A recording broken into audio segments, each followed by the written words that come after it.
Hi everyone, my name is Vas Blagodarsky, and today I have the privilege of having a very friendly chat with my Skype friend, Santosh Singh.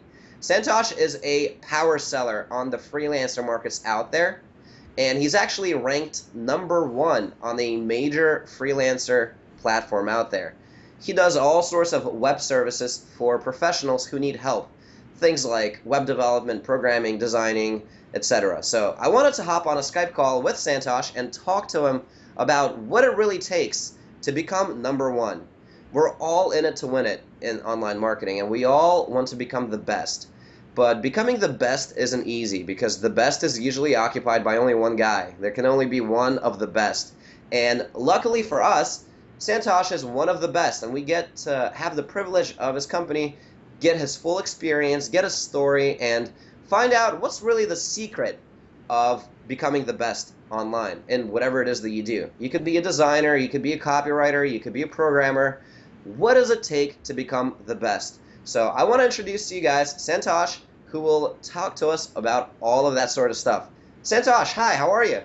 Yeah, hi Vas, how are you? I'm fine. I'm doing Yeah, awesome. yeah, It's cool. so good to finally talk to you. I wanted to really start really broad and kind of get your story, get your experience, see how you got started with this, and pull away some gold nuggets of information for all the viewers out there who are either beginning their online marketing career or looking to take it to the next level. So I really want to keep it broad for those two reasons. I want to appeal to both those getting started and those who have already started a long time ago. Could you tell us a little bit about yourself and the name of your company and what it is that you do? Yeah, sure. My name is Santosh Singh, and people know me as Sonu Infi also because I started. I mean, that was my username when I started my career. And Hmm. my company name is Omin IT Solutions Private Limited, and I'm based out of Ahmedabad, India. So Okay. yeah, I mean I'm a computer science graduate, and I started my career with a multinational company known as Infosys Limited. And Hmm. luckily, I was my first project in Infosys was with British Telecom, right? So there I found a couple of good things about Infosys and how they manages thing. And I got a feeling that okay, why cannot I make my own Infosys? Because I mean, though the size of companies like 200,000 people, right? They work here Hmm. there. But I mean, it was a small dream. But I mean, it wasn't a small dream. But of course, uh, I thought of doing it. So I quit my job in 2010 and I started my career as a freelancer. So That's this is awesome. So how many years ago was that? it was 4.5 years ago. 4.5 years ago, and Yep. you were based in Ahmedabad, India. Would you say that most of your customers for whom you do freelance work are also from India, or would you say that they're from all over the world? I have customers all over the world, and unfortunately, we don't take up projects. For Asian clients basically because of the service taxes, and there are a lot of other issues. So 99% of my clients are US based, Australian based. They are all across the globe. Yeah. Okay. It sounds like your story is a lot similar to many of the stories that I've heard out there from internet marketers who started out working professionally in a company and then realized that there's this massive potential for growth if they take things in the freelance way or start their own company or otherwise break ties with their old corporate companies and start something new. Would you say that that was something that was difficult for you, or was it kind of a no-brainer decision once you understood that you could work for yourself?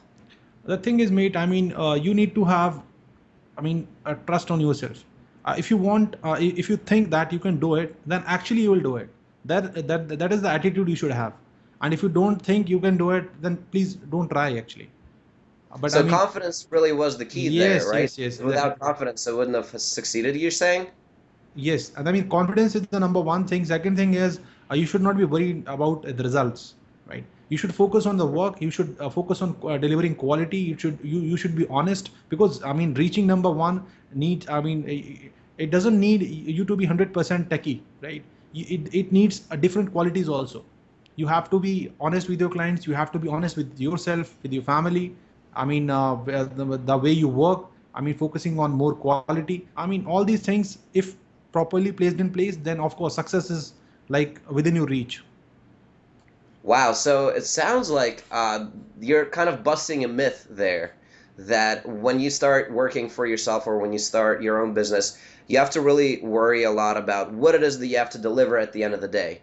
How can I, overcome all of these big competitors out there and become better than them? But what you're saying is that you shouldn't focus on the result.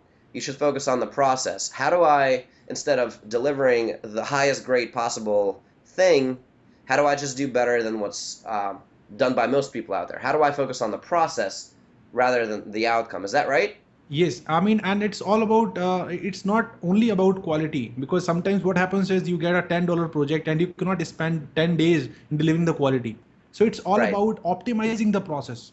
What exactly Okay. can be delivered in that particular price range, and Mhm. that particular, I mean, so of course we'll be covering those things later, wherein I'll be telling you how exactly you can, ensure that, I mean, client is getting value for money.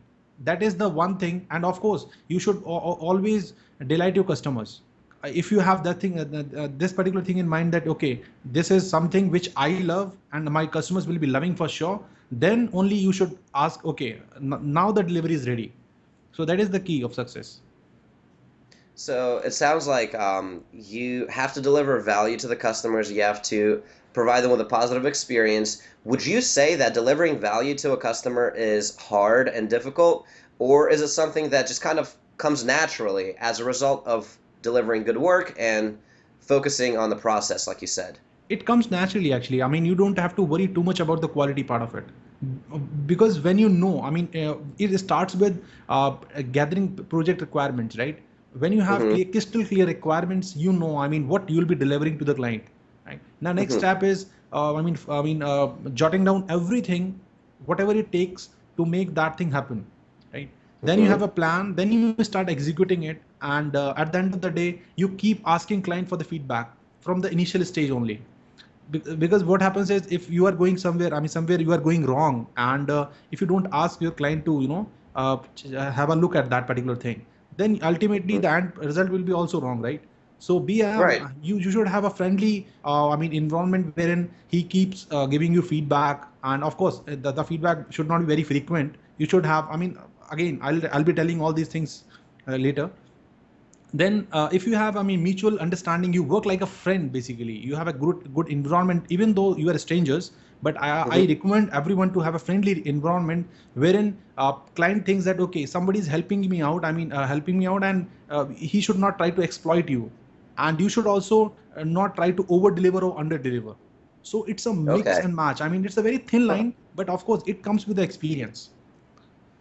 That's a very interesting point that you shouldn't under deliver or over deliver. A lot of times you'll hear advice from people who frankly aren't number one like you are, and they'll say, "Oh, you should always over deliver. Why not delight the customer by delivering more than what they paid for?" But it sounds like you have a slightly different take on that, and we'll certainly talk a little bit more about that. But for now, I just want to ask you, what are your qualifications to being the number one freelancer out there? I mean, is there something that makes you super special? Is it education? Is it 50 years of work experience? I mean, you don't look like you have 50 years of work experience and not even 50 years of life experience. You look pretty young. Yeah, What yeah, yeah. makes you number one? Why are you uh, so special? Okay, so answer is very simple. Actually, I'm just 31, right? And I started my career 5, 6 years ago. And Mhm. the key to success is my qualifications. Though I'm number one, but I'm technically almost zero. It's a very strange thing to tell you, Hmm. but the thing is, analytic skills should be awesome. Because I mean, if you know I mean, the programming can be done by anyone. You can Google it, you can find the code, right? But you should know logically how exactly it works. So the sense, I Right. mean, yeah, you should have a strong sense of, I mean, this thing, analytics plus business acumen, right? All these Mhm. things, I mean, I mean, kind of psychology also helps to understand what sort of customer you are. How, I mean, when I should ask for the feedback. I mean, Mhm. how much should I ask for the change request? For example, you are giving me a request wherein the project is like $1,500, and that request itself is taking more than the time of the, the project. Then Right. You need extra how time. should I, approach you? How should I ask you to give me more money for that particular thing? I mean, and sometimes what happens is you might get pissed off, and you might ruin my, I mean, this thing. It's a risk, right? feedback. Yeah. So I mean, what sort of should be done in those situations? So it's not about programming actually. It's all about understanding the human behavior, Mm-hmm. understanding the psychology of client. Second thing is you analysis of everything. I mean, the requirements. It should be very proper. Then honesty, of course. People love honesty. If you are delivering something, I mean, which is taking too long, people are willing to pay you more. I started a project worth $1,500 and I ended up charging 15,000 USD to the same client. And he gave me, I mean, he was happy to pay me that much because he Wow. knew that, okay, he never revealed that he is having that much budget. He started like, okay, Santosh, I have like 1,000 budget only and you need to finish this off in 1,000. I said, no, if you want quality, you need to pay me $1,500. When I started Mm-hmm. project, he started giving me more elaborations and more complex things was in place. Then I started telling him that, okay, dude, if you want to get this done, you need to pay me this much, and he was happy to pay because he understands. I mean, if he understood the requirements properly, and he knew that this is a complex thing. So it's all about understanding behavior also. So it sounds like he was trying to game the system in a way by saying, "Oh, I can get a freelancer to do it for cheap." And you were on the other side providing resistance, but usually when people say resistance, they think of negativity. They think like a force pushing back. But you were pushing forward almost. You were pushing them in the right direction. You were pushing them in the direction of truth that yes, you may be able to save on freelancers, but you're underestimating the scope of the project here. $1,000 isn't going to be enough. It's really going to cost $1,500, and here's why. You weren't just saying it's going to cost more. You were providing logical rationale, right? Yes. Wow. So it sounds like there's definitely some analytical skills and psychology that you have to understand, and we'll definitely get more into that in future modules as well. Just to train some of the people out there who might have zero analytical skills, zero psychology experience, just so that they can get started, so they can get their feet wet just by watching these video interviews. One more thing I want to ask you is, do you have any sort of special equipment or expensive computers, or do you have expensive software? What does it take to get started? Let's say I've never freelanced before in my entire life. Do I need to have the $3,000 Mac computer or the $5,000, I don't know, what do they have, designer pads that you can draw with in Photoshop? Do I even need Photoshop to start freelancing? I know there's expensive software, equipment. What do you use? What did you get started with, and how did you I get to mean, where you are today? yeah, there are actually, I mean, it's not about programming. I mean, you can start your freelancing career even though you don't know programming. There are, Hmm. I mean, freelancing projects on writing jobs. You can get freelancing projects for Photoshop. I mean, designing jobs. You get programming, projects for programming jobs also. So there are a number of things. I mean, I started with WordPress, PHP, those sort of projects, right? So Hmm. yeah, I mean, I started with a normal Dell, laptop, which was costing around like $500, $600. So Hmm. you can take a second-hand laptop, right? I mean, pre-owned laptop, and a decent internet connection. That's it. You don't need anything. I mean, you don't need to spend too much on software, etc.